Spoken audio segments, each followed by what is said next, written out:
মসজিদ নির্মিত হওয়ার পর মসজিদে যদি আপনারা দান করেন তাহলে সওয়াব হবে ঠিক, কিন্তু জান্নাতে ঘর নির্মিত হওয়ার ফজিলত আপনি পাবেন না।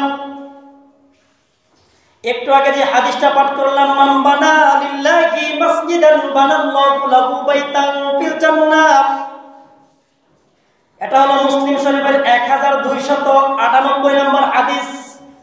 বিশ্বনবী মুহাম্মদুর রাসূলুল্লাহ সাল্লাল্লাহু আলাইহি সাল্লাম বলেছেন, মান বানা লিল্লাহি, যে ব্যক্তি আল্লাহর জন্য মসজিদ নির্মাণ করলো ওই ব্যক্তির জন্য আল্লাহ তাআলা জান্নাতের মধ্যে একটা গৃহ নির্মাণ করবেন। চিল্লায়া বলেন সুবহানাল্লাহ।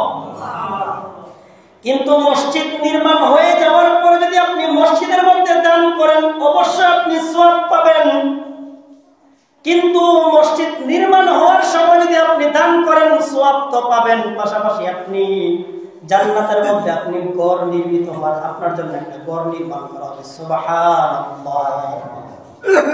মসজিদ নির্মাণের সময় আপনি দান করলে জান্নাতের মধ্যে ঘর পাবেন, নির্মাণ হয়ে যাওয়ার পরে আপনি দান করলে আপনি সওয়াব পাবেন। এখানে কিন্তু অপশন দুইটা, মনোযোগ সহকারে আবার বুঝেন। নির্মাণের সময় আপনি দান করলে সওয়াবও পাইবেন, পাশাপাশি আবার জান্নাতের মধ্যে ঘরও পাইবেন। নির্মাণ হয়ে যাওয়ার পরে দান করলে আপনি সওয়াব পাইবেন, কিন্তু জান্নাতের মধ্যে ঘর পাইবেন, এই কথা হাদিসে নাই।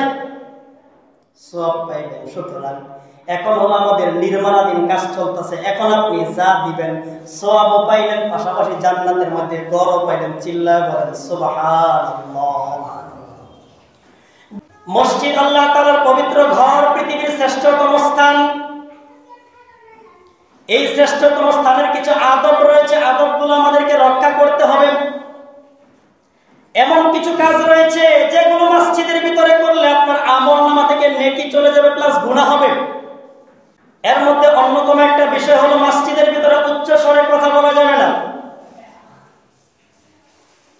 আপনারা আমরা যারা চেয়ারম্যান আছে, মেম্বার আছে, এমপি আছে, মন্ত্রী আছে, প্রাইম মিনিস্টার আছে, এদের বাসা বাড়িতে যদি আমরা যাই তাহলে কি আমরা জোরে কথা বলিনি? কথা কোন? আমরা জোরে কথা বলি না। কেন বলি না? একটা আদব আছে। এটা এমপির বাড়ি, এটা মন্ত্রীর বাড়ি, এখানে একটা ভদ্রতার ব্যাপার স্যাপার আছে। এমনি তো বেসিক্যালি এমপি মন্ত্রীর সঙ্গে জোরে কথা আমরা বলি না, কারণ ওনার একটা পদ আছে, ওনার একটা পাওয়ার আছে, ওনার একটা সম্মান আছে, আল্লাহ ওনাকে সম্মান দান করেছেন। সুতরাং ওনার সম্মানে ওনার সম্মুখে আমরা জোরে কথা বলি না। তাহলে আপনি এমপির সম্মুখে জোরে কথা না বললে, মন্ত্রীর সম্মুখে জোরে কথা না বললে, এমপির বাড়িতে ওনার সম্মানে জোরে কথা না বললে, মন্ত্রীর বাড়িতে আপনি মন্ত্রীর সম্মানে জোরে কথা না বললে, মসজিদওয়ালার সম্মান কি এমপি মন্ত্রীর চেয়ে কম নাকি বেশি? জবাব দেন আমাকে। মসজিদওয়ালার সম্মান তো অবশ্যই বেশি। সুতরাং এমপির সম্মান যদি সম্মান রক্ষার্থে আপনি জোরে কথা না বলেন এমপির বাড়িতে, তাহলে মসজিদওয়ালার বাড়িতে এসে মসজিদের ভিতরে আপনি এসে কেন জোরে কথা বলবেন? যদি আপনি মনে করেন আপনি মসজিদের মধ্যে কোটি কোটি টাকা দান করেছেন, যদি আপনি মনে করেন মসজিদের সম্পূর্ণ ছাদ আপনি কমপ্লিট করে দিয়েছেন, যদি আপনি মনে করেন 5 তলা মসজিদের মধ্যে 4 তলা আমি একা করে দিয়েছি, যদি আপনি মনে করেন মসজিদের মধ্যে 10 ডিসিম জায়গা লেগেছে, সম্পূর্ণ জায়গা আমার বাবা দিয়েছে, এর কারণে যদি আপনি বড় গলায়, জোরে গলায়, উচ্চ স্বরে কথা বলেন, তাহলে আপনার মধ্যে অহংকার ঢুকে গেল। যে ব্যক্তির মধ্যে অহংকার আসলো ওই ব্যক্তির কোনো দান আল্লাহ তাআলা কবুল করবেন না। যে ব্যক্তির মধ্যে অহংকার আসবে, অহংকার তার নেকগুলোকে আগুনের মতন পুড়ে ভস্ম করে দেবে। সুতরাং আপনি এমপির বাড়িতে জোরে কথা বলেন না, মন্ত্রীর বাড়িতে জোরে কথা বলেন না, ওনার সম্মান রক্ষার্থে আপনি মসজিদওয়ালার বাড়িতে এসে, মসজিদের ভিতরে এসে আপনি জোরে কথা বলতে পারবেন না। তারপরে দ্বিতীয় পয়েন্ট হলো হারাম বস্তু মসজিদে তালাশ করা নিষেধ। যদিও আমরা হয়তো বা জেনেও করি, না জেনেও করি, আজকে জেনে নেন।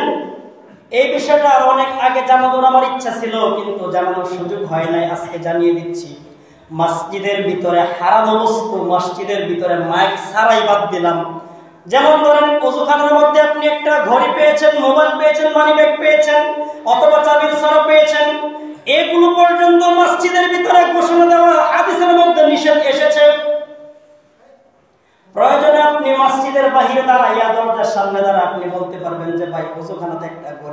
মোবাইল পাইছি, মানি ব্যাগ পাইছি, চাবির রিং পাইছি, এগুলো মসজিদের বাহিরের কাজ, এগুলো ভিতরের কাজ না। একবার বিশ্বনবী সাল্লাল্লাহু আলাইহি সাল্লামের জামানায় একজন ব্যক্তি মসজিদের ভিতরে একটা জিনিস তালাশ করতেছিল।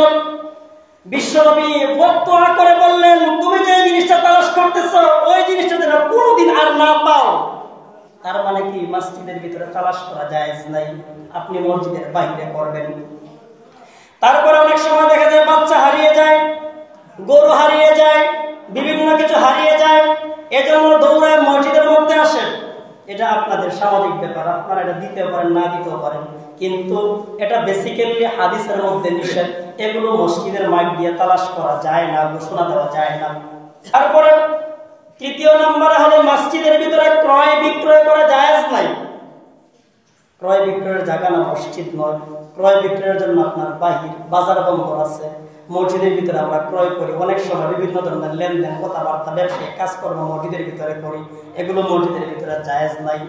চতুর্থ নম্বর হলো দুর্গন্ধময় জিনিস খেয়ে মসজিদে আসা যাবে না, পাশাপাশি দুর্গন্ধ জাতীয় কোনো জিনিস মসজিদের ভিতরে নিয়ে আসাও যাবে না।